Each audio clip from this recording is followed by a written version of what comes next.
standing alone on your own in life is the hardest thing you can do. Having people that love you and care about you and encourage you in your journey is the most important thing for people, to get them to where they want to get to, as much as your own conviction.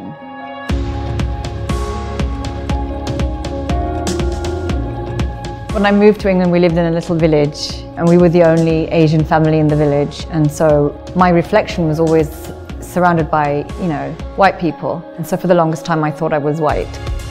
And it's something that I have brought up in some of my stand-up. But my parents were extremely encouraging for me to pursue acting.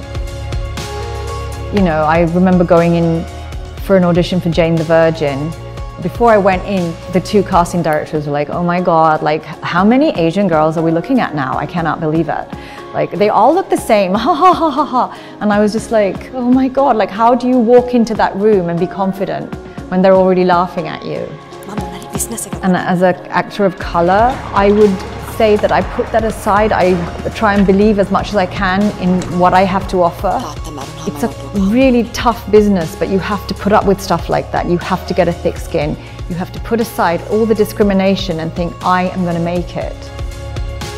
I grew up in England and then I grew up in Sri Lanka and, like that. And I think I've been lucky to have met people in the industry that have believed in me, like Prasanna Vithanagay, and also in England, the theatre practitioners that I've worked with.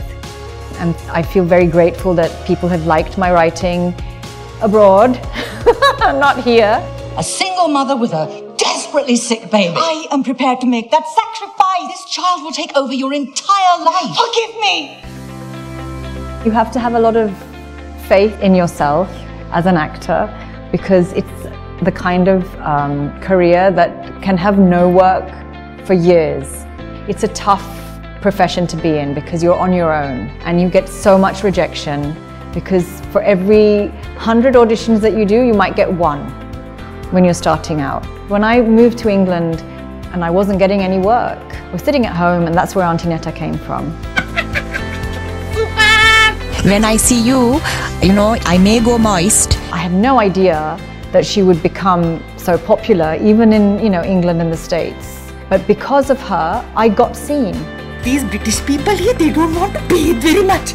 Being an actor is not a 9-to-5 job. And so sometimes you are out of work, which is a very scary position to be, especially when you have a family. Because I think it's really important for me to stay absolutely present in my son's life.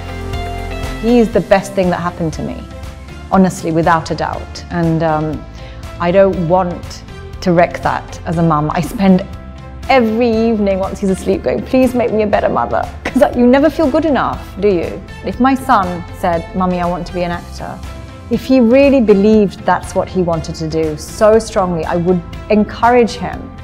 I would believe in him. If you really believe in something, then just do it. And if you fail, you pick yourself up and you start again. Because things don't happen by magic. You have to put a lot of work into it. And if you're willing to put the work in, you don't worry about anything else. You just go ahead and do it.